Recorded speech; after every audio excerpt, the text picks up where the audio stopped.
সংবাদ শুধু শিরোনাম নয়, ঘটনার ভেতরেও থাকে আরও খবর। দেশের কোথাও জনদুর্ভোগ, কোথাও আন্দোলন, কোথাও উন্নয়নের অগ্রগতি, আবার কোথাও সম্ভাবনার নতুন দিগন্ত।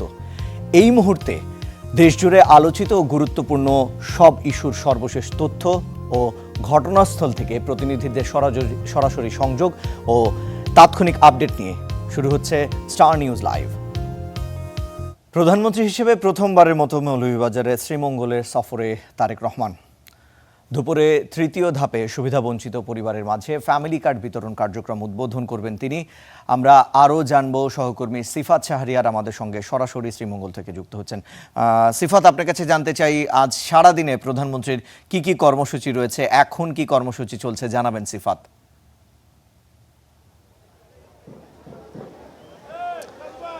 তিনি ইতিমধ্যে সিলেট বিমানবন্দরে পৌঁছেছেন, সেখান থেকে রওনা হয়েছেন শ্রীমঙ্গলে। আমরা যেখানে প্রথম যে কর্মসূচি রয়েছে, তৃতীয় দফায় ফ্যামিলি কার্ড বিতরণ উদ্বোধন করবেন তিনি। শ্রীমঙ্গলের ভিক্টোরিয়া স্কুল মাঠে এই মুহূর্তে আমরা রয়েছি, এখানেই তিনি আসবেন। তবে একটা নাগাদ এখানে এসে পৌঁছানোর কথা, যেহেতু সিলেট বিমানবন্দর থেকে এই শ্রীমঙ্গল পর্যন্ত পুরো পথেই তিনি সড়ক পথেই আসছেন। ইতিমধ্যে এখানে যত ধরনের প্রস্তুতি সব নেওয়া হয়েছে। আমরা দেখছি প্রধানমন্ত্রীর আগমনকে ঘিরে কড়া নিরাপত্তা ব্যবস্থা যেমন রয়েছে, নিরাপত্তা চৌকি বসানো হয়েছে, সেই সাথে এই বিদ্যালয় মাঠে মহিলা এবং পুরুষদের জন্য আলাদা করে আলাদা জায়গা ব্যবস্থা করা হয়েছে। স্কুল শিক্ষার্থীরা এখানে এসেছেন, আমন্ত্রিত অতিথি যারা রয়েছেন, দুস্থ, অসহায়, অসুস্থ, প্রতিবন্ধী, গৃহহীন ব্যক্তিদের জন্য যেহেতু একটা বিশেষ অনুদানের ব্যবস্থা করা হবে, সেক্ষেত্রে এখানে আমরা দেখতে পাচ্ছি সেটিও। এবং এই যে আজকের যে আয়োজনটি রয়েছে, সেই আয়োজনটি বলা যায় দুইটি জায়গায় তিনি প্রায় দীর্ঘ 21 বছর পর তিনি এখানে আসছেন। এবং আজকে এই শ্রীমঙ্গলে তিনি যখন উদ্বোধন করবেন তৃতীয় দফার ফ্যামিলি কার্ড, সেটি একযোগে সারা দেশের 20টি জায়গায় রিসান একসাথে সেই বিতরণ কার্যক্রম চলবে। এবং পাশাপাশি আমরা যেটি দেখছি, দীর্ঘদিন পরে তিনি যেহেতু মৌলভীবাজার আসছেন, সেক্ষেত্রে এই মৌলভীবাজারের মানুষের কয়েকটি দাবি রয়েছে। এখানে একটা মেডিকেল কলেজ স্থাপনের একটা দাবি উঠেছে, সেই দাবিটি তো রয়েছেই। সেই সাথে এখানে একটা পাবলিক বিশ্ববিদ্যালয় স্থাপন, প্রবাসী বহুল পর্যটন কেন্দ্র যেহেতু এখানে শমশেরনগর বিমানবন্দর চালু করার আর যে দাবিটি, সে দাবিটি আসলে এখানে আমরা দেখছি সাধারণ যে মানুষরা রয়েছেন তাদের মুখে আমরা শুনছি। আমরা শ্রীমঙ্গলের যে জায়গাটি রয়েছে ভিক্টোরিয়া কলেজ মাঠ, সেখানে ফ্যামিলি কার্ড উদ্বোধনের যে অনুষ্ঠান, সেটি শেষ করে দুপুর 2:30টায় মৌলভীবাজার সদর উপজেলার যে মৌলভীবাজার সরকারি উচ্চ বিদ্যালয় মাঠ যেটি রয়েছে, যেটি সদরেই, সেখানে উপস্থিত হবেন। সেখানে ফ্যামিলি কার্ড বিতরণ অনুষ্ঠানে তিনি যোগদান করবেন। এবং এইটি যেহেতু এই দুইটি মাঠেই ফ্যামিলি কার্ড বিতরণ অনুষ্ঠানের পাশাপাশি একটা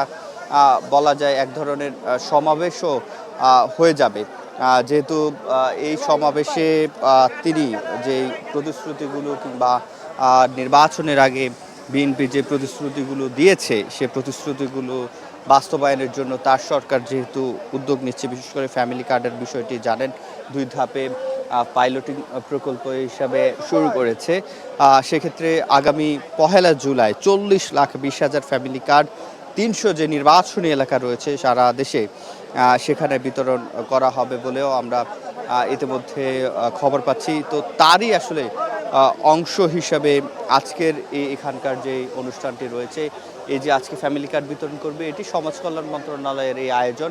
সেখানে প্রধানমন্ত্রী সরকার প্রধান হিসাবে তিনি এখানে উপস্থিত হয়ে বিএনপি সরকার যেহেতু নির্বাচনের আগে এই ফ্যামিলি কার্ড বিতরণের যে ফ্যামিলি কার্ড দেওয়ার যে প্রতিশ্রুতি দিয়েছিল, সেই প্রতিশ্রুতি বাস্তবায়নের অংশ হিসাবে আজকে তৃতীয় দফায় তিনি এখানে আসবেন। এবং এটিকে ঘিরে আশপাশে যে জায়গাগুলো রয়েছে, সেখানে প্রস্তুতি রয়েছে, সড়ক পথে ব্যাপক প্রস্তুতি গ্রহণ করা হয়েছে। প্রায় 52 কিলোমিটার যে রাস্তা রয়েছে, তিনি যে সড়ক পথে আসবেন বিমানবন্দর থেকে, পুরোটি জায়গায় দুপাশে পরিষ্কার পরিচ্ছন্ন আমরা দেখেছি সেটি করা হয়েছে। রাস্তা রিপেয়ারিং করে কোনো যে বিষয়গুলো রয়েছে সংস্কার, সেই সংস্কারও করা হয়েছে। এবং এখানে তারা যেটি বলছেন, এই যে শ্রীমঙ্গল, মৌলভীবাজার, এখানে দুটি করে একটি পাতার দেশ বলা হয় শ্রীমঙ্গলকে, এবং এখানে যেহেতু চা শিল্প রয়েছে, পর্যটনের জন্য অপার সম্ভাবনাময় একটা জায়গা, সেক্ষেত্রে এই সম্ভাবনাকে আরও বেশি যাতে আরও পর্যটন টানা যায়, সেক্ষেত্রে এখানে একটা বিমানবন্দর স্থাপনের যে দাবি শমশেরনগরে সেটি আসলে রয়েছে। এবং জেলার যে হাওর অনেকগুলো রয়েছে, এই হাওর গুলো যে প্রকল্পগুলো সেগুলো আসলে বাস্তবায়নের জন্য তারা এই যে দাবিটি, সে দাবিটি কিন্তু আমরা জানি, সে দাবিটিও তারা করছেন। তো রিসেন্ট এই যে প্রধানমন্ত্রী হয়তো কিছুক্ষণের মধ্যে এই ভিক্টোরিয়া কলেজ মাঠ যেটি শ্রীমঙ্গলে রয়েছে সেখানে এসে তিনি উপস্থিত হবেন, এবং উপস্থিত হওয়ার পরে ফ্যামিলি কার্ড বিতরণ, বলছিলাম যে সারা দেশে 20টি জায়গায় একসাথে সেই ফ্যামিলি কার্ড বিতরণ কার্যক্রম উদ্বোধন করবেন তিনি। এবং এর পরবর্তী সময়ে আমরা যেটি জানি, তিনি এখান থেকে আরেকটি ফ্যামিলি কার্ড অনুষ্ঠানে সদর উপজেলা মৌলভীবাজারে যেখানে রয়েছে সেখানে যাবেন এবং সেখানেও ফ্যামিলি কার্ড বিতরণ অনুষ্ঠানে যোগ দেবেন। তো রিসেন্ট এই ছিল আমার কাছে শ্রীমঙ্গল থেকে আজকের প্রধানমন্ত্রীর কর্মসূচি সবশেষ। সিফাত, আপনাকে ধন্যবাদ। আমাদের সঙ্গে সহকর্মী ফরহাদ যুক্ত হয়েছেন। ফরহাদ, আপনার কাছে জানতে চাই প্রধানমন্ত্রীর আজকের কর্মসূচি নিয়ে এবং নিরাপত্তা ব্যবস্থা কেমন দেখছেন?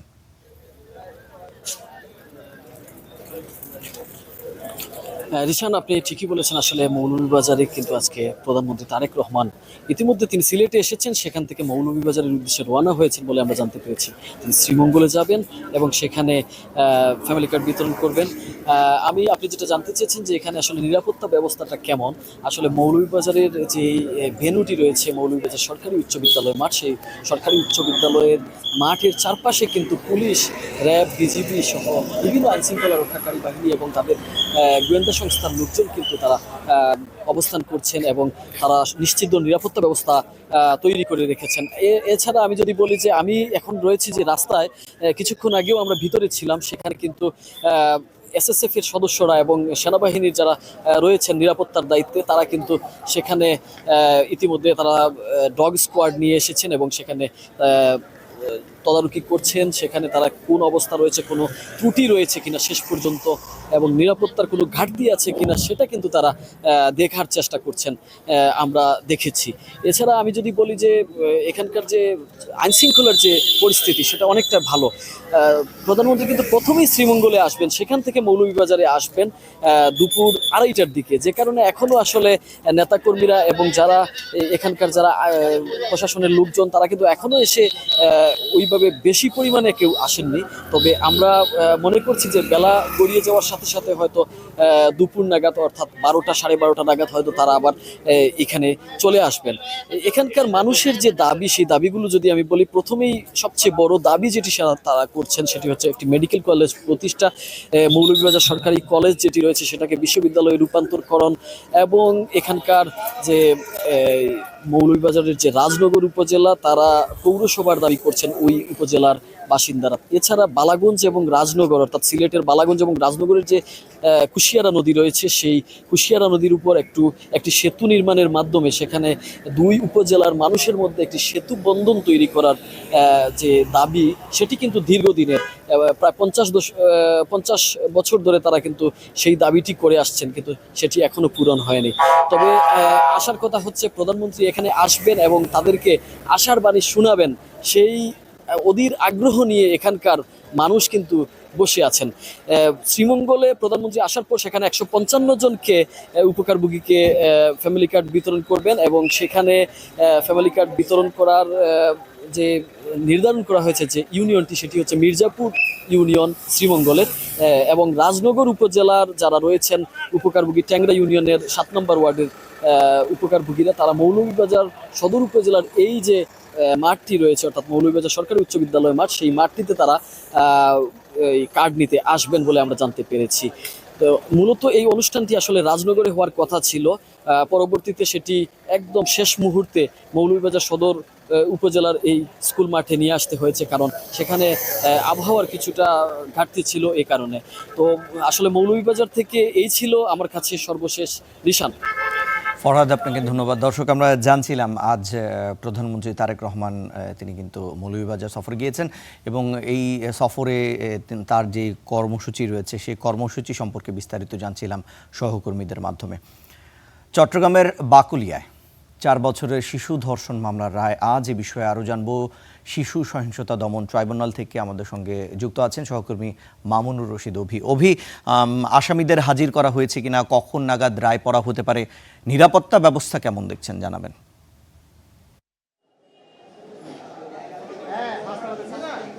রিশান, আজকে যেহেতু চট্টগ্রামের আলোচিত বাকুলিয়ায় যে একটি শিশুকে ধর্ষণ করা হয়েছে, সেই ধর্ষণ মামলার বহুল প্রত্যাশিত রায় আজকে ঘোষণা করা হবে এবং কিছুক্ষণ আগে অর্থাৎ এখন থেকে প্রায় 15 মিনিট আগে আদালতে একমাত্র আসামি মনির হোসেনকে হাজির করা হয়েছে, অর্থাৎ আদালতে তোলা হয়েছে। তিনি এখন ভেতরে আছেন এবং আমরা আইনজীবীদের মাধ্যমে জানতে পেরেছি আজ দুপুর 1টায় এই রায়টি ঘোষণা করার কথা হবে বা এখন পর্যন্ত ঠিক করা হয়েছে। যদিও 10:30টায় টাইম নির্ধারণ ছিল, সেটি পিছানো হয়েছে। দুপুর 1টায় এই রায়টি ঘোষণা করা হবে। সব মিলিয়ে যারা স্বজন রয়েছেন তারাও কিন্তু এখানে এসেছেন। তারা রায়ের বিষয়ে তারা বলছিলেন রায়টি যেন সন্তোষজনক হয় এবং তারা খুব আশাবাদী যেন ন্যায় বিচার পান। কারণ চট্টগ্রামে এই ধর্ষণ মামলার যে রায় ঘিরে মানুষের প্রত্যাশা অনেক বেশি, কারণ চট্টগ্রামে এত অল্প সময়ের মধ্যে এর আগে কখনো রায় ঘোষণা করার যে সময় সেটি কিন্তু এর আগে হয়নি। ফলে এই রায় ঘিরে মানুষের আকাঙ্ক্ষা আশা অনেক বেশি। ফলে এই রায়ের মাধ্যমে অন্যান্য যে সমস্ত মামলাগুলো রয়েছে সে মামলাগুলো যেন দ্রুত সময়ের মধ্যে নিষ্পত্তি করা হয়, রায় দেওয়া হয়, সেই বিষয়ে কিন্তু বলছিলেন। এবং মানবাধিকার কর্মী থেকে শুরু করে আইনজীবীরা তারাও আসলে রায়ের দিকে তাকিয়ে আছেন।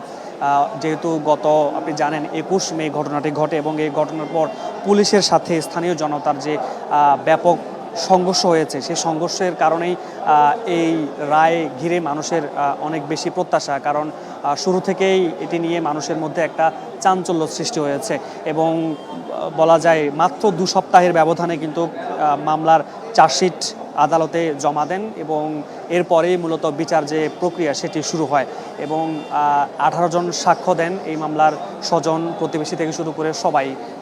সব কিছু শেষ হওয়ার পরে যুক্তিতর্ক গতকালকে শেষ হয়েছে এবং মূলত আদালত গতকালকে আজকের যে তারিখ সেটি নির্ধারণ করে দেন যে আজকে রায় ঘোষণা করা হবে।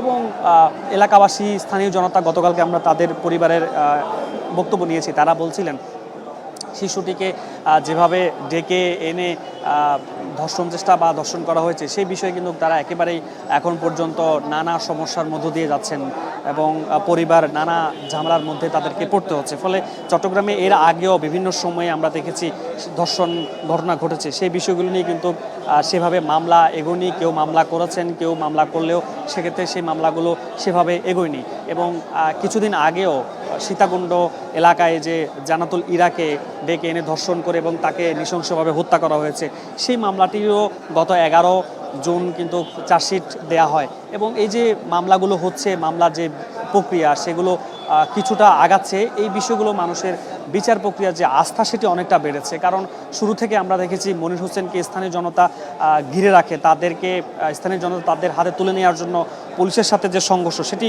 অনেক বেশি হয়েছিল এবং পুলিশ তাদেরকে আশ্বস্ত করেছিলেন যে বিচারের মাধ্যমে তার দৃষ্টান্তমূলক বিচার করা হবে, আইনি প্রক্রিয়ার মাধ্যমে যা করা দরকার সব কিছু আসলে নিশ্চিত করা হবে। অবশেষে সেই মামলার রায় আজকে ঘোষণা করা হয়েছে।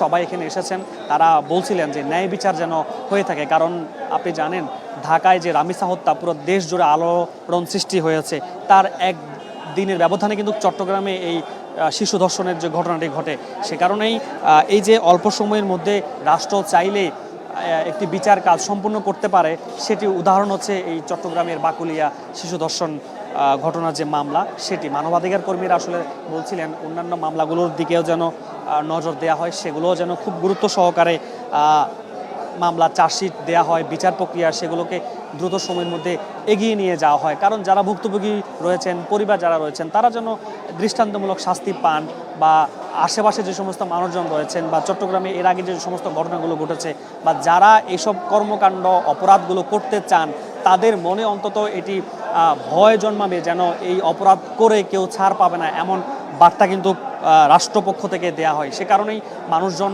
এই বিচার প্রক্রিয়ার মধ্যে আশ্বস্ত হতে চান যেন বাংলাদেশে যে কেউ যে কোনো অপরাধ করলে যেন ছাড় না পায়। সেই উদাহরণ কিন্তু আজকের এই ঘটনাটির মামলাকে ঘিরে মানুষের মধ্যে ইতিমধ্যে জন্ম নিয়েছে।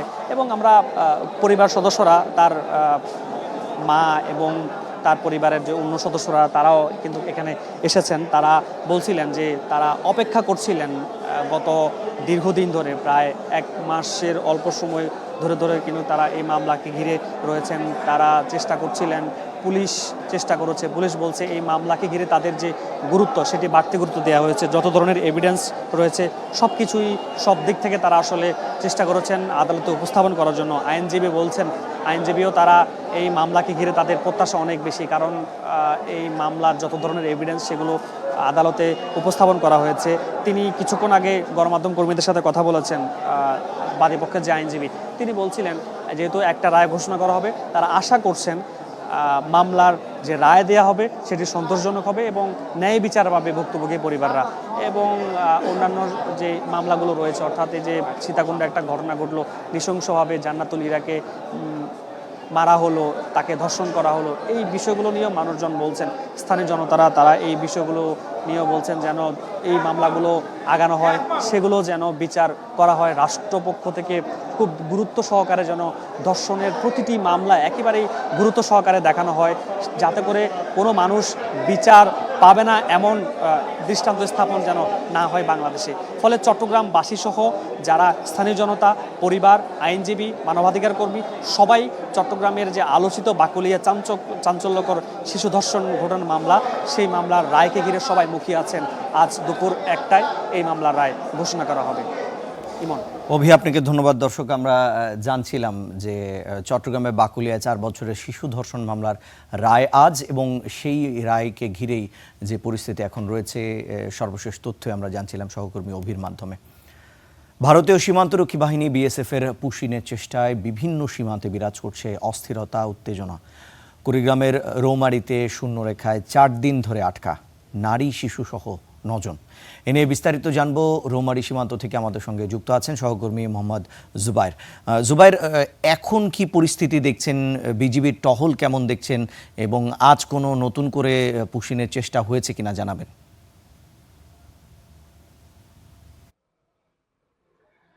গত রোববার সকাল 6:30 থেকে তাদেরকে যে পুশিন করা হয় তখন থেকে এখন আজকের 4 দিন এর সূচনা হবে। এখন সকাল 11টা পেরিয়ে গেছে। এখন পর্যন্ত কিন্তু আসলে এক দফায় পতাকা বৈঠক হয়েছে বিজিবি বিএসএফ এর, তবে কোনো সুরাহা মেলেনি। আমরা দেখতে পাচ্ছি যে একটি 5 বছরের শিশু, একটি তার চেয়েও কম বয়স, নারী পুরুষ সহ 1060 যে পিলার নম্বর রয়েছে তার পাশেই 1 নম্বর যে সাব পিলার রয়েছে সেখানেই একটি পলিথিন উপরে ছাদ তৈরি করে তারা কিন্তু আজকে প্রায় 3 দিন পেরিয়ে 4 দিনে চলে এসেছেন।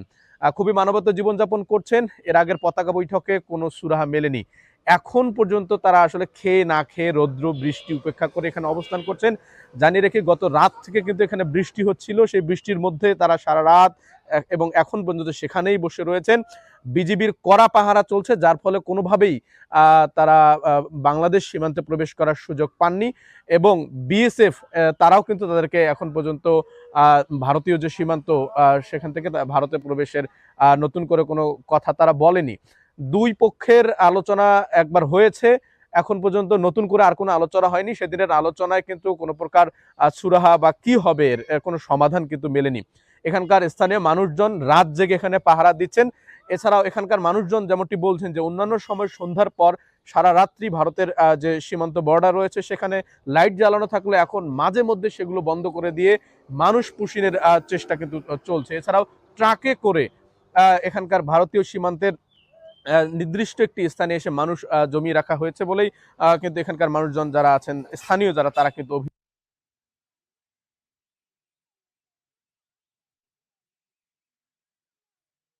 তার পাশে 6 জন অবস্থান করছেন। তাদের পরিস্থিতি কিন্তু খুবই নাজুক। তাদের শিশু যে দুটি রয়েছে তারা কিন্তু খুবই অসুস্থ এবং তাদের অবস্থা কি হবে সেটা কিন্তু এখনো আমরা এখনো জানতে পারিনি।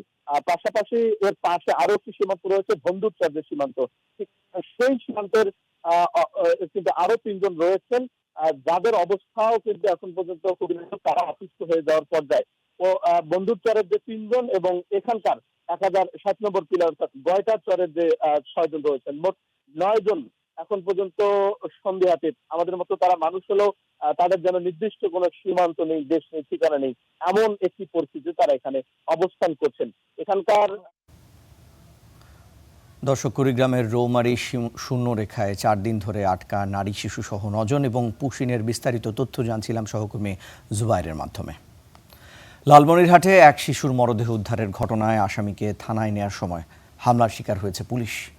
ভাঙচুর হয়েছে অভিযুক্ত ব্যক্তির বাড়ি ও পুলিশ, ডিসি ও এসপির গাড়িও।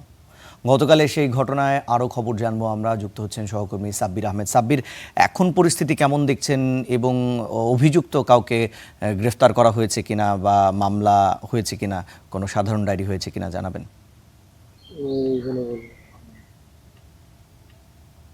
রিশান, গতকালকের এই ঘটনার পর লালমনিরহাটের আদিতমারি উপজেলার যে ভেলাবাড়িতে যে ঘটনাটি ঘটেছে, শিশুটি হত্যাকাণ্ডের পর একটি শিশুটির বাবা গতকালকে লালমনিরহাটে হাতীবান্ধা আদিতমারি থানায় এসে একটি হত্যা মামলা দায়ের করেছেন এবং আজ কিছুক্ষণ আগে আমি লালমনিরহাট জেলার যে পুলিশ সুপার রয়েছে জনাব আসাদুজ্জামান, তার সঙ্গে আমার কথা হয়েছে। তিনি জানিয়েছেন যে দুপুর নাগাদ সকাল 10টায় তাকে তোলার কথা থাকলেও আইনি কিছু জটিলতার কারণে দুপুর নাগাদ তাকে আদালতে তোলা হবে বলে জানিয়েছেন। একই ঘটনায় পুলিশের যে এই আদিতমারি থানার যে ভারপ্রাপ্ত কর্মকর্তা ছিলেন জনাব নাজমুল হক, তাকে সাময়িকভাবে বরখাস্ত করা হয়েছে এবং 3 সদস্যের একটি তদন্ত টিম গঠন করা হয়েছে বলে জানিয়েছেন লালমনিরহাট জেলার পুলিশ সুপার। এবং ওই যে ভেলাবাড়িতে যে পুলিশ সুপার এবং জেলা প্রশাসকের 5টি গাড়িতে হামলা এবং ভাঙচুরের ঘটনা ঘটেছে, এই ঘটনায় পুরো এলাকায় থমথমে পরিস্থিতি বিরাজ করছে। কিছুক্ষণ আগে লালমনিরহাট জেলা যে পুলিশ সুপার সঙ্গে আমার কথা হয়েছে, তিনি জানিয়েছেন যে এই ঘটনায় জেলা প্রশাসনের পক্ষ থেকে একটি মামলা এবং লালমনিরহাট জেলার পুলিশ সুপারের পক্ষ থেকে আরেকটি মামলা দায়ের করা হবে। সব মিলে এই ঘটনাকে কেন্দ্র করে লালমনিরহাটের ভেলাবাড়িতে পুরুষ শূন্য হয়ে পড়েছে বলে আমরা স্থানীয় মাধ্যমে জানতে পেরেছি। এই হচ্ছে লালমনিরহাটের আদিতমারি উপজেলার শিশু হত্যার সর্বশেষ তথ্য। আপনাকে ধন্যবাদ। দর্শক, আমরা জানছিলাম যে সীমান্ত পরিস্থিতির কি অবস্থা, তারপরে আমরা জানছিলাম লালমনিরহাটে এক শিশুর মরদেহ উদ্ধারের ঘটনা, আসামিকে থানায় নেওয়ার সময় গতকাল যে হামলার শিকার হয়েছে প্রশাসন, সে বিষয়ে জানাচ্ছিলেন সহকর্মী। রাজধানীর এলিফ্যান্ট রোডে নকশা বহির্ভূত ও অবৈধ নকশার বিরুদ্ধে বিশেষ অভিযান চালাচ্ছে রাজধানী উন্নয়ন কর্তৃপক্ষ রাজুক।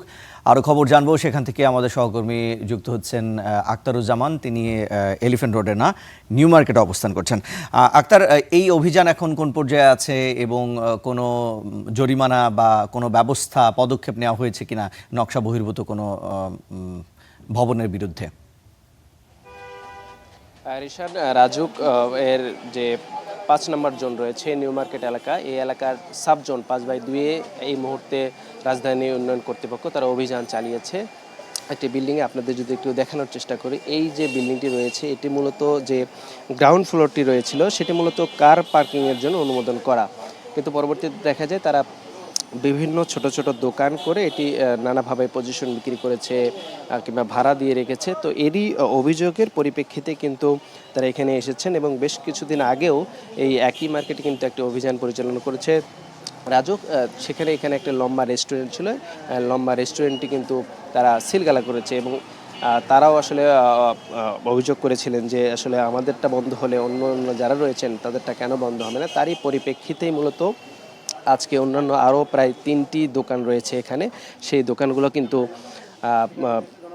অভিযান পরিচালনা হচ্ছে এবং মোবাইল কোর্ট রয়েছে। আমরা কথা বলেছি, যতদূর জানতে পেরেছি বাকি যে দোকানগুলো রয়েছে সেগুলো কিন্তু সিলগালা করে দেওয়া হবে। এখানে এই যে জোন, সেই জোনের অথরাইজ অফিসার রাকিবুলের সাথে আমি একটু আগে কথা বলেছি, তিনিও এমনটি জানিয়েছেন যে তারা নিয়মিত যে অভিযান রাজুকের যেটি চলে সেটির অংশ হিসেবে আজকে এই অভিযানটি পরিচালনা করছেন এবং যে জায়গাগুলোতে রাজুক অনুমোদনহীন কিংবা নকশা বহির্ভূত যে ব্যত্যয় পেয়েছেন সেগুলো কিন্তু তারা ভেঙে ফেলছেন, ক্ষেত্র বিশেষে সিলগালা করে দিচ্ছেন। তো এই ছিল রাজুকের অভিযান থেকে আমার কাছে সর্বশেষ। রিশান। আক্তার, আপনাকে ধন্যবাদ। দর্শক, আমরা জানছিলাম রাজধানী নিউ মার্কেট এরিয়ায় নকশা বহির্ভূত এবং অবৈধ নকশার বিরুদ্ধে বিশেষ অভিযান চালাচ্ছে রাজুক। আমরা সরাসরি যুক্ত হয়ে তথ্য জানছিলাম। ঝটিকা সফরে নোয়াখালী সদর হাসপাতালের বিভিন্ন অনিয়ম আর অব্যবস্থাপনার দায়ে প্রত্যাহার করেন তত্ত্বাবধায়ককে, নির্দেশ দেন সেবার মান উন্নয়নে। এ নিয়ে আমরা আরও জানবো। সদর হাসপাতাল থেকে আমাদের সঙ্গে যুক্ত হচ্ছেন গোলাম কিবরিয়া। এই তথ্য কিন্তু এগুলো অনুরোধ করেছেন কিন্তু স্বাস্থ্যমন্ত্রী, আমরা একটু তার কাছ থেকে জানতে চাই। এই যে নোয়াখালী হাসপাতালের সদর হাসপাতালে যে অব্যবস্থাপনা, যে অনিয়ম, সেটি নিয়ে আসলে কি বলছেন এখন প্রশাসক যারা আছেন, প্রশাসনের সাথে যুক্ত যারা আছেন? জি, আপনি যেমনটি বলছিলেন রিশান, গতকালকে সর্দার মোহাম্মদ সাখাওয়াত হোসেন স্বাস্থ্যমন্ত্রী তিনি নোয়াখালীতে আকস্মিক সফরে এসেছেন। আসার পরই তিনি বিভিন্ন অব্যবস্থাপনার অভিযোগ এসেছে এবং সেগুলো তিনি সরেজমিনে পরিদর্শন করেছেন এবং পরিদর্শন করার পরই দেখা গিয়েছে যে এখানে যে তত্ত্বাবধায়ক ছিল তাকে প্রত্যাহার করা হচ্ছে। তার প্রত্যাহার করার পরে পুরো হসপিটাল জুড়ে একটা বিক্ষোভ তৈরি হয়েছে, বিক্ষোভ মিছিল হয়েছে এবং তত্ত্বাবধায়ককে পুনর্বার নিয়োগ দেওয়ার জন্য তারা এই প্রত্যাহার মানে না, এর প্রতিবাদ করে। এই সময় হসপিটালে এই সময় স্বাস্থ্যমন্ত্রী এখানে স্বাস্থ্যমন্ত্রী কে ঘিরে ধরে। এরপর স্বাস্থ্যমন্ত্রী এখানে গণমাধ্যম কর্মীদের সাথে আর কথা বলতে পারেননি, তিনি এখান থেকে চলে যান। চলে গিয়ে যে সার্কিট হাউস আছে জেলার, সার্কিট হাউসে গণমাধ্যম কর্মীদের সাথে কথা বলেন এবং সেখানে তিনি বিভিন্ন অব্যবস্থাপনা যে অভিযোগগুলো উঠেছে, এখানে একসাথে একসাথে রুগী হাম এবং ডায়রি ওয়ার্ডে একসাথে চিকিৎসা চলছে, এছাড়া বাথরুমের নোংরা পরিবেশ, ঠিক একই চিত্র কিন্তু আজকেও লক্ষ্য করা গিয়েছে। আমরা দেখেছি যে সকাল থেকে কিন্তু একই চিত্র লক্ষ্য করা গিয়েছে। আমরা যখন হসপিটালে গিয়েছি দেখেছি যে রুগীরা কিন্তু মুখ বন্ধ করে বসে আছে, যে অস্বাভাবিক দুর্গন্ধের কারণে আসলে এখানে কিন্তু তারা অবস্থান নিতে পারছে না এবং একই অবস্থা পুরো অবস্থা। গতকালকে প্রায় 23 জন ডাক্তার এখানে ছিল, প্রায় সব ডাক্তারই কিন্তু এখানে উপস্থিত হয়নি, কিন্তু আজকে আবার তারা যখন এখানে বর্তমান যে সিভিল সার্জনকে দায়িত্ব দেওয়া হয়েছে হসপিটালের, তিনি এখানে এখন অতিরিক্ত দায়িত্ব হিসেবে আছেন আনোয়ার হোসেন। তিনি আজকে সকাল থেকে এখানে পুরো হসপিটাল ভিজিট করেছেন এবং তিনি ভিজিট করে যে সমস্যাগুলো পেয়েছেন এগুলো সমাধানের জন্য কাজ করছেন এবং আজকে এসেও তিনি একই চিত্র লক্ষ্য করা গিয়েছে যে এই উপস্থিতি এবং যে অব্যবস্থাপনা আছে সবই কিন্তু আগের নিয়মে রয়েছে।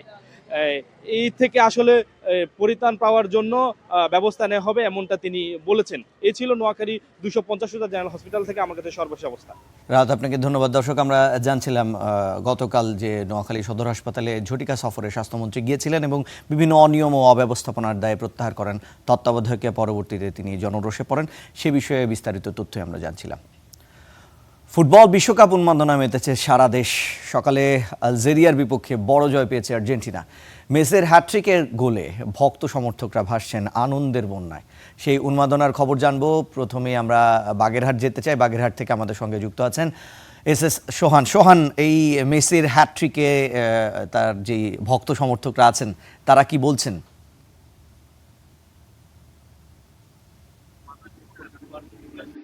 আসলে সকালে খেলা যখন চলছিল তখনই কিন্তু টিভির সামনে বসে, বড় পর্দার সামনে বসে দর্শকরা বেশ উন্মাদনায় মেতেছিল এবং আর্জেন্টাইন যে সমর্থকরা ছিলেন তারা কিন্তু এক ধরনের খুশির বন্যায় ভাসছেন এবং সেই খেলা শেষের পরে বেশ কিছুক্ষণ উত্তেজনা ছিল। এরপরে কিন্তু তারা আসলে একটু বিশ্রামে গেছেন, কারণ অনেক ভোরে উঠে তারা খেলা দেখার প্রস্তুতি নিয়েছিলেন।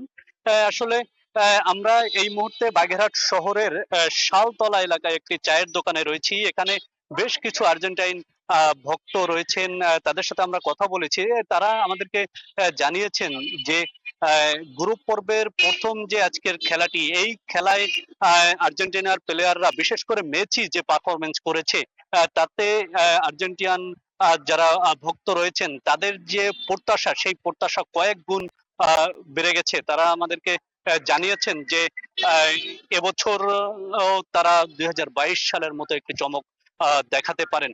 আমরা একজন আর্জেন্টিনান ভক্তের সাথে কথা বলতে চাই। আসলে আপনাদের প্রত্যাশা কি এবারে আশাবাদী আমরা 2026 সালে ওয়ার্ল্ড কাপ জিতবো। প্রথম ম্যাচে যেভাবে খেলা দেখাইছে তাতে আমরা অনেক আশাবাদী আছি 2026 সালে চ্যাম্পিয়ন হবে আর্জেন্টিনা। আজকে কয়টা গোল হয়েছে এবং কি কি হয়েছে একটু জানান। আজকে 3টা গোলই দিছে মেসি, হ্যাটট্রিক করছে। তার যেভাবে সে খেলা দেখাচ্ছে তাতে বাকি যে ম্যাচগুলা তার থেকে আরো ভালো খেলবে আর্জেন্টিনা দল, এটাই আমরা আশাবাদী করতেছি। আসলে মেসি যে আজকে 3টি গোল দিয়েছে এবং প্রথম ম্যাচেই হ্যাটট্রিক করেছে। এই যে আহ, উম, আহ, ভালো খেলার পরে যে আর্জেন্টাইন ভক্তদের অনুভূতি, সেই প্রত্যাশার জায়গায় বেড়েছে। তবে এখানকার যারা দর্শক রয়েছেন তারা কিন্তু আরো একটি কথা বলেছেন যে আর্জেন্টিনার প্লেয়াররা ভালো খেলায় ব্রাজিলের কিন্তু মন ভেঙে গেছে। এই বিষয়টিও কিন্তু বলেছেন। এবং এই খেলার শেষের পরে যে উত্তেজনাটি থাকে এবং দর্শকদের মধ্যে যে আনন্দ উন্মাদনা থাকে, সেটি কিন্তু এখন পর্যন্ত শেষ হয়নি। এবং পরবর্তীতে আবার যখন আর্জেন্টিনার খেলা হবে, সেই খেলায়ও বাগেরহাটে অনেক আনন্দ উৎসব হবে বলে এখানকার যে দর্শকরা রয়েছেন তারা আমাদেরকে জানিয়েছেন। বাগেরহাটের শালতলা মোড় থেকে এই ছিল আমার কাছে ফুটবল উন্মাদনার সর্বশেষ খবর। সোহান, আপনাকে ধন্যবাদ। আমরা বাগেরহাটের খেলার উন্মাদনার খবর জানছিলাম। এই পর্যায়ে বরিশাল থেকে আমাদের সঙ্গে যুক্ত আছেন সহকর্মী মেহেদি। মেহেদি, আপনি কোথায় অবস্থান করছেন এবং নিশ্চয়ই খেলা উপভোগ করেছেন, সমর্থকরা কেমন উপভোগ করেছেন এবং কি বলেছেন জানাবেন। রিশান, আপনাকে ধন্যবাদ। আজকে আর্জেন্টাইন সমর্থকদের আসলে ঈদের দিনই বলা চলে। খুব ভোরবেলা আমরা দেখেছি বরিশালের বড় যে পর্দাগুলো রয়েছে, বিশেষ করে টাউন হলে সিটি কর্পোরেশনের উদ্যোগে যে প্রদর্শন করা হচ্ছে, সেখানে দেখেছি শত শত সমর্থক রয়েছে। এছাড়া বরিশাল বিশ্ববিদ্যালয় বিএম কলেজে বড় পর্দায় দেখিয়েছে।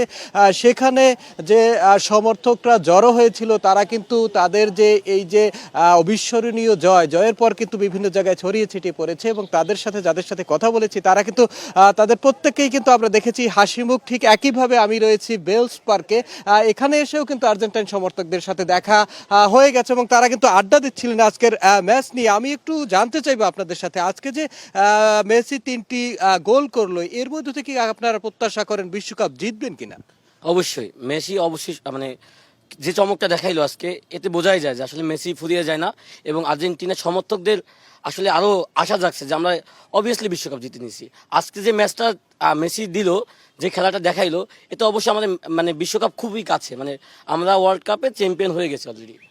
আপনি একটু বলবেন যে বিভিন্ন সময় আমরা মেসিকে নিয়ে নানান কথা শুনি, তাদের খেলার মান, কিন্তু আজকে যে হ্যাট্রিক করলো গোলে, এই বিশ্বকাপে আসলে এই যে আজকে জয়ের মধ্যে থেকে ব্রাজিল সমর্থক, আপনাদের প্রধান প্রতিদ্বন্দ্বী, তাদেরকে কি বলবেন? ব্রাজিলরা তো এখন আর ব্রাজিল সমর্থক নেই, তারা বিভিন্ন দলে দলে ভাগ হয়ে গেছে, ছোট ছোট দলে তারা ভাগ হয়ে গেছে। যেমন আজকে তারা আলজেরিয়া ছিল, আর একদিন তারা ছিল, এখন তো তারা পর্তুগালে অনেক সমর্থন করে, তারা বিভিন্ন দলে। এখন আর ব্রাজিল আমাদেরকে প্রতিদ্বন্দ্বী আমরা মনে করি না ব্রাজিলকে। কিন্তু আর্জেন্টিনার বিরুদ্ধে তো অভিযোগ আছে যে হাত দিয়ে গোল করে জয়ী হয়েছে। সেটা তো নেইমারও কয়দিন আগে হাত দিয়ে গোল দিল, আপনারা তো দেখলেনই সব সামনাসামনি। আজকে আপনাদেরকে আনন্দের দিন। অবশ্যই আমাদের আজকে ঈদের দিন, আমরা আজকে খেলা দেখিয়ে দিয়েছে মেসি কিভাবে খেলতে হয় মাঠে। ঠিক আছে, মাঠে পড়ে যে শুধু ইনজুরি হলেই হয় না, খেলতেও হয় মাঠে, সেটা মেসি দেখিয়ে দিয়েছে। আর যারা মেসিকে বুড়ো বলে, ঠিক আছে, তাদের মুখে একটা চপাটাঘাত দিয়েছে এবার মেসি। যেমনটি শুনছিলেন, আসলে আর্জেন্টিনার যে সমর্থক, মানে কট্টর যারা সমর্থক রয়েছে, তারা কিন্তু মেসি বলতেই অন্ধভক্ত এবং তার যে খেলার যে তাল সুর, সে কিন্তু আজকে দেখিয়ে দিয়েছে। ফলে বরিশালে এই আর্জেন্টাইন সমর্থকদের মধ্যে উৎসাহ, উদ্দীপনা এবং চায়ের দোকান থেকে বিভিন্ন দপ্তরের টেবিল পর্যন্ত কিন্তু আলোচনা চলছে এই আজকে সকালের খেলা নিয়ে। এই খেলার রেশ নিরবিচ্ছিন্নভাবে চলবে, এমনটাই আসলে এখানকার সমর্থকরা বলছেন এবং তারা সর্বশেষ তাদের হাতে চতুর্থবারের মতো আবারও ট্রফি উঠবে এমনই কিন্তু প্রত্যাশা করছে। মেহেদি, আপনাকে ধন্যবাদ। আমরা জানছিলাম দর্শক যে আর্জেন্টিনার আজকের যে ম্যাচ হলো, সেই ম্যাচে জেতার পরে আর্জেন্টাইন যে সমর্থক আছেন তারা কি বলছেন এবং অন্য দলের সমর্থকরা আসলে কি বলছেন দুর্দান্ত এই ম্যাচ নিয়ে। পিপিআরসি এবং নেটওয়ার্ক অফ ওয়াশ নেটওয়ার্কস এর যৌথ উদ্যোগে আয়োজিত বাজেট পরবর্তী মিডিয়া ব্রিফিং চলছে। আমরা সরাসরি সেখানে চলে যাচ্ছি। আপনাদের কেউ কেউ হয়তো খেয়াল থাকতে পারে, এমডিজি বলে একটা যুগ ছিল 2015 আগে, 2000 থেকে 2015। এমডিজি যুগে এই লক্ষ্যমাত্রার আগে সেফ শব্দটা কিন্তু ছিল না। তখন ছিল শুধু অ্যাক্সেস টু ড্রিঙ্কিং ওয়াটার আর একটা হচ্ছে অ্যাক্সেস টু স্যানিটেশন। টিউবওয়েল হলে ভাবতাম যে অর্জন হয়ে গেছে, ল্যাট্রিন হলে ভাবতাম যে অর্জন হয়ে গেছে। এসডিজি পিরিয়ডে এসে বোঝা গেল শুধু টিউবওয়েল হলে হবে না, সেফ কিনা আর্সেনিক অন্যান্য ইয়েতে, শুধু ল্যাট্রিন হলে হবে কিনা, মানব বর্জ্য এই যে ব্যবস্থাপনা সার্বিক মিলে এই যে সেফলি ম্যানেজ স্যানিটেশন হচ্ছে কিনা। তো এই দুটা নতুন করে যে লক্ষ্যমাত্রাগুলো তৈরি হয় সেই আলোকে আমরা দেখছি গত বছর 2025-এ ইউনিসেফ এবং বিবিএস মিলে একটা মাল্টিপল ইন্ডিকেটর ক্লাস্টার সার্ভে বলে, যেখান থেকে এই তথ্যটা আমরা পাই 2025, সেখানে আমরা এখনও দেখতে পাচ্ছি 45% মানুষ এখনও out of improved easily accessible resources, 45%। এটা মানেটা কি? ধরেন আপনারা দেখেন গ্রামের মহিলারা বহু দূর থেকে আনতে হয়, আমাদের এসডিজির লক্ষ্যমাত্রা কিন্তু বহু দূর থেকে আনাটাকেও আমরা একটা ইজিলি অ্যাক্সেসিবল বলছি না। সেই জন্য এই যে 45%, এই যে আজকে এটা 2026, 30-এর মধ্যে এদেরকেও কিন্তু আমাদের আওতায় নিয়ে আসতে হবে, improved and easily accessible sources. আরেকটা হচ্ছে সেফলি ম্যানেজ স্যানিটেশন। সেখানেও আমরা দেখতে পাচ্ছি প্রায় 42%, 41.8% অফ হাউসহোল্ড এখনও কিন্তু access to improved and not shared ল্যাট্রিনের সুযোগটা এখনও পাচ্ছে না। আমরা বাজেটের আগেই তথ্যটা উল্টোভাবে দিয়েছিলাম কারা পাচ্ছে। এখন একটু আপনাদের এর জন্য চ্যালেঞ্জটা কোথায়?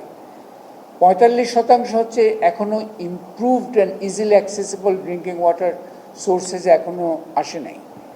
41.8% এখনও out of access to improved and not shared latrines. কারণ আমরা ল্যাট্রিনটাই যে শেয়ার্ড ল্যাট্রিন ওটাও কিন্তু is not part of the overall গোলের মধ্যে, ওটা পড়ে না আর কি। সো আমাদের অনেক দূর যাওয়ার পথ আছে সেটা বোঝাবার জন্য।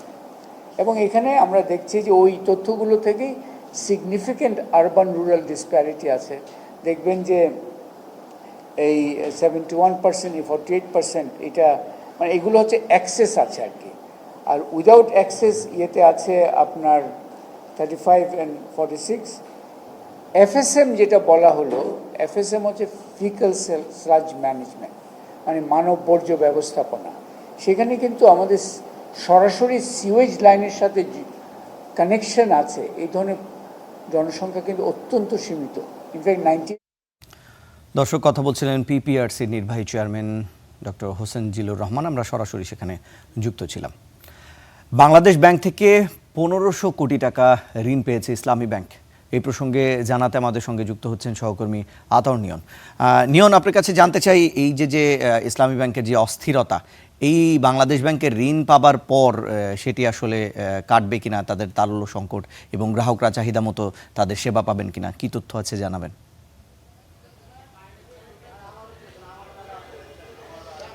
যেমনটি বলছিলেন যে বাংলাদেশ ব্যাংক থেকে ইসলামী ব্যাংক এখন পর্যন্ত 3 দিনে মোট 6,500 কোটি টাকা ঋণ সহায়তা পেয়েছে। সেটা সাধারণত তারল্য সংকট যেটা দেখা যাচ্ছে প্রতিদিনই ইসলামী ব্যাংক থেকে যেই অস্থিরতার কারণে টাকা তুলে নিচ্ছিল গ্রাহকরা, বিশেষ করে তাদের ফিক্সড ডিপোজিটের টাকাটাও তুলে নিচ্ছিল, সেই জায়গা থেকে একটি তারল্য সংকট তৈরি হলে প্রতিদিন প্রায় 1200 কোটি টাকার মতো তাদের একটি ঘাটতি তৈরি হয় লেনদেনের মধ্যে, জমা উত্তোলনের মাঝে। তো সেই ঘাটতি এবং তারল্য সংকট কাটাতে এবং গ্রাহকদের চাহিদা পূরণে তারা বাংলাদেশ ব্যাংকের কাছে অর্থ সহায়তা চায়, এবং সেই অর্থ সহায়তার বিপরীতে বাংলাদেশ ব্যাংক আজকে গতকালকে 1,500 কোটি টাকা এবং তার আগে আরও 2 দিন 5,000 কোটি টাকা মিলে মোট 6,500 কোটি টাকা তাদেরকে অর্থ সহায়তা দেয়। তবে সেই অর্থ সহায়তা দেওয়ার পরও কিন্তু এখন পর্যন্ত গ্রাহকরা তাদের চাহিদা অনুযায়ী সেই পরিমাণ টাকা তুলতে পারছে না। এখন পর্যন্ত তাদের যে অনলাইন প্ল্যাটফর্ম সেলফিন রয়েছে বা আরটিজিএস রয়েছে, সেখানে টাকা ট্রান্সফারের ক্ষেত্রে বেশ কিছু সমস্যা দেখা যাচ্ছে। গ্রাহকরা তাদের চাহিদা অনুযায়ী টাকা স্থানান্তর বা অন্য কোথাও পাঠাতে পারছে না। তো সেই জায়গা থেকে আসলে ইসলামী ব্যাংকের যেই দাবিগুলো ছিল সচেতন গ্রাহক ফোরামের বা গ্রাহকদের পক্ষ থেকে যে দাবিগুলো জানানো হয়েছিল গত 11-12 দিন আগে থেকে যে আন্দোলন চলছিল, ইসলামী ব্যাংকের তৎকালীন চেয়ারম্যান খুরশিদ আলমের পদত্যাগ সহকারে 6 দফা দাবি তারা জানিয়েছিল। এর মধ্যে প্রথম যেই দফাটি ছিল যে চেয়ারম্যান খুরশিদ আলমের পদত্যাগ, এবং সেই দাবি পূরণ করে পুরো পর্ষদ বাংলাদেশ ব্যাংক ভেঙে দেয়, এবং তার বিপরীতে তারা আরও সেই পুরনো বাকি 6 দফার সাথে আরও নতুন 1 দফা যোগ করে আবার নতুন করে সেই 7 দফা দাবি জানায়, এবং এর মধ্যে সেই 7 দফা নিয়ে গতকালকে বাংলাদেশ ব্যাংকের গভর্নর বরাবর একটি স্মারকলিপি তারা পেশ করে। তো সেই স্মারকলিপি বিষয়ে আলোচনা করতে আজকে যে সচেতন গ্রাহক ফোরামের প্রতিনিধি দল রয়েছে তাদের সাথে বাংলাদেশ ব্যাংক সকাল 10:30 থেকে বৈঠক করছে। এখন পর্যন্ত বৈঠকটি চলমান রয়েছে। তো এই গ্রাহকদের সাথে আসলে বৈঠকের মাধ্যমে যদি সেই 7 দফা দাবি পূরণ বা সমাধানে আসা যায় তাহলে সেক্ষেত্রে গ্রাহকের আস্থা ফিরে হয়তো আবার ব্যাংকটি ঘুরে দাঁড়াবে, এমনটাই প্রত্যাশা করছে ব্যাংক কর্তৃপক্ষ। তো এই ছিল ইসলামী ব্যাংকের সবশেষ তথ্য। নিয়ন, আপনাকে ধন্যবাদ। দর্শক, আমরা জানছিলাম যে বাংলাদেশ ব্যাংক থেকে আরও 1500 কোটি টাকা ঋণ পেয়েছে ইসলামী ব্যাংক, এবং এখন ইসলামী ব্যাংক এই ঋণ পাবার পরে যে তারল্য সংকট বা যে সমস্যা আছে সেটি কিভাবে সমাধান করে গ্রাহকদের সেবা দেবে সে বিষয়ে জানছিলাম সহকর্মী নিয়নের মাধ্যমে। পটুয়াখালীতে বাঁধ ভেঙে প্লাবিত হয়েছে বেশ কয়েকটি গ্রাম, তলিয়েছে ফসলের মাঠ। এ নিয়ে আরও জানবো গলাচিপার কামারখালী বাঁধ থেকে যুক্ত হচ্ছেন সহকর্মী সালাম আরিফ। আরিফ, বাঁধ ভেঙে কয়টি গ্রাম প্লাবিত হয়েছে, এখন কি পরিস্থিতি? যারা আসলে এই দুর্যোগের শিকার হয়েছেন তাদেরকে কোনো প্রশাসনের পক্ষ থেকে সহায়তা করা হচ্ছে কিনা? জি রিশান, আপনাকে ধন্যবাদ। আমি যদি বলি যে কামারখালী বাঁধটি নিয়ে যেটি আমরা গতকালকেরও সংবাদ প্রকাশ করেছিলাম, সেখানে মূলত বিস্তীর্ণ এলাকা প্লাবিত হচ্ছে প্রতি জোয়ার এবং ভাটায়, যে কারণে ওই সংশ্লিষ্ট এলাকা কিন্তু প্লাবিত হচ্ছে, আজও তারা প্লাবিত হচ্ছে। এই মুহূর্তে কিন্তু আমি দাঁড়িয়ে রয়েছি উপজেলার ঠিক আরেকটি অংশে, সেটা হচ্ছে যে ডাকুয়া বাঁধ, যেটিও কিন্তু হুমকির মুখে রয়েছে। আমি যদি সরাসরি দেখাই, এটা হচ্ছে যে এই সংযোগ সড়কটি যদি ভেঙে যায়, জোয়ারের পানিতে যে উচ্চতা বেড়েছে, এই উচ্চতায় যদি এই বাঁধটি ভেঙে যায় তবে কিন্তু এই এলাকাটিও প্লাবিত হবে। এটি হচ্ছে পটুয়াখালী গলাচিপা উপজেলার সাথে বিভিন্ন ইউনিয়নের উপজেলা সংযোগ সড়ক। এই সংযোগ সড়কটি এই ভেঙে যাওয়ার কারণে কিন্তু এখানে বড় ধরনের যানবাহন চলাচল বন্ধ রয়েছে, এবং এখানকার যে পরিস্থিতি সেটা হচ্ছে যে দীর্ঘদিন যাবত এই বাঁধটি হুমকির মুখে থাকার কারণে কিন্তু আশপাশে যারা বাসিন্দা রয়েছেন তারা কিন্তু একটি ঝুঁকির মধ্যেই চলাচল করছেন, তারা জীবনযাপন করছেন। বিশেষ করে মাছের ঘের, ফসলি জমি কিন্তু ক্ষতির আশঙ্কা রয়েছে। এই উপজেলার বা গলাচিপা উপজেলার বেশ কয়েকটি জায়গায় কিন্তু বাঁধ কেন্দ্রিক একটি ঝুঁকি রয়েছে, কারণ এই বর্ষা মৌসুমে বিশেষ করে জোয়ারের উচ্চতা যখন বাড়ে, জোয়ারের প্রভাব বাড়ে, তখন কিন্তু দেখা যায় যে শুধু দেখা যাচ্ছে যে এই যে এখানকার যে পরিস্থিতি, সে কারণে মানুষের ভোগান্তি হচ্ছে। কিন্তু এই সড়কটি কিন্তু ইতিমধ্যে বড় ধরনের যানবাহন চলাচল বন্ধ রয়েছে। আরেকটি বিষয় হচ্ছে যে প্রতি বছর কিন্তু এই বাঁধগুলো সংস্কারের জন্য, রক্ষণাবেক্ষণের জন্য পানি উন্নয়ন বোর্ডের পক্ষ থেকে বরাদ্দ হয়। গত বছরও কিন্তু এই বাঁধটি যাতে ভেঙে না যায়, জরুরি রক্ষণাবেক্ষণের জন্য 1,72,00,000 টাকা কিন্তু বরাদ্দ হয়েছিল। তবে স্থানীয়দের অভিযোগ সেটি মানসম্পন্ন কাজ হয়নি, যার ফলে এবারও ঝুঁকিতে পড়েছে, এবং আগামী 5 থেকে 7 দিনের মধ্যে এখন যে হারে ভাঙছে বা যে ঝড়ের চাপ, তাতে কিন্তু এই বাঁধটি ভেঙে যাওয়ার কিন্তু প্রভাব রয়েছে।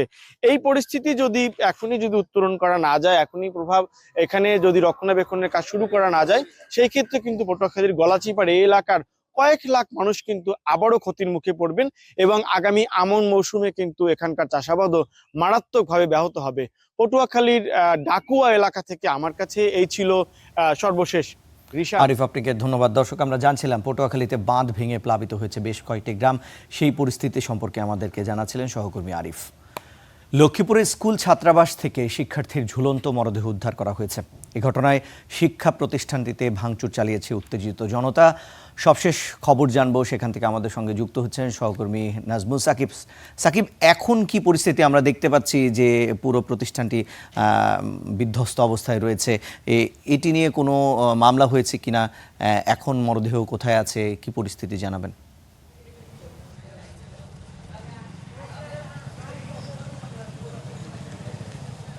আপনাকে ধন্যবাদ। আসলে এখনকার কথা যদি বলি, এখন বলা যায় যে এই স্থানটির ওভারঅল পরিস্থিতি একদমই স্বাভাবিক, কারণ এখানে অতিরিক্ত পুলিশ মোতায়েন রয়েছে। বাহিরে এলাকাবাসী সহ বিভিন্ন জায়গা থেকে দর্শনার্থীরা আসছে, এসে এই স্থানটি দেখার চেষ্টা করছে।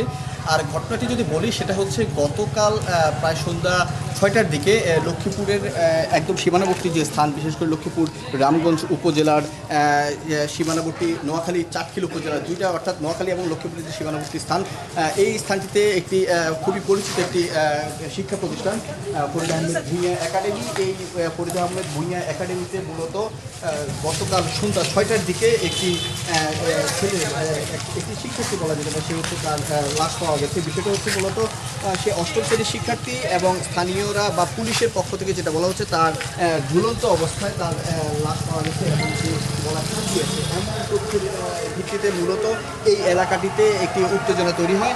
এলাকার মানুষ সহ স্থানীয় মানুষরা দাবি করে যে কোনোভাবে ছেলেটিকে হত্যা করা হয়েছে এবং ছেলেটির গায়েও তারা মারধরের দাগ দেখেছে, এমনকি তারা দাবি করছে। সেই দাবিতে তারা বলছে যে ছেলেটিকে এখান থেকে শিক্ষার্থীরা সহ টিচাররা সহ শিক্ষকরা সহ অনেকে হয়তো তাকে মেরেছে, সেই জন্য ছেলেটি কোনো কারণে আত্মহত্যা করেছে অথবা হচ্ছে তাকে মেরে ফেলা হয়েছে। এমন নানা রকম দাবি তুলে কিন্তু এই প্রতিষ্ঠানের আশপাশের মানুষ যারা আছে তারা কিন্তু প্রায় রাত 10টা থেকে প্রায় 12টা পর্যন্ত এই শিক্ষা প্রতিষ্ঠানটিতে হামলা চালায়। সেই হামলার ধারাবাহিকতায় আমরা দেখতে পাচ্ছি যে প্রতিষ্ঠানটির ভেতরে বেশ কিছু স্থানে তারা ভাঙচুর করেছে এবং প্রতিষ্ঠানটির যে কর্মচারী যে রিসেপশন আছে সেখানেও তারা ভাঙচুর করেছে, তেমন দৃশ্য কিন্তু আপনারা দেখতে পাচ্ছেন। তো এই ধারাবাহিকতায় এখন যেই ছেলেটি মূলত মারা গিয়েছে মেহেদি, তার বয়স 14, তার বাড়ি কিন্তু লক্ষ্মীপুরের রামগঞ্জ উপজেলার মধ্যেই পড়েছে।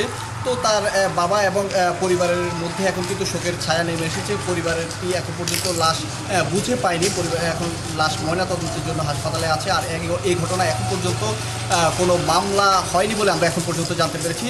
যদি এর পরবর্তী কোনো আপডেট থাকে সেটা নিশ্চয়ই আমরা আপনাদেরকে জানিয়ে দেবো। এই ছিল লক্ষ্মীপুর থেকে এখন পর্যন্ত আমার কাছে। সাকিব, আপনাকে ধন্যবাদ। দর্শক, এই ছিল স্টার নিউজ লাইভে এতক্ষণ সাথে থাকার জন্য সবাইকে ধন্যবাদ।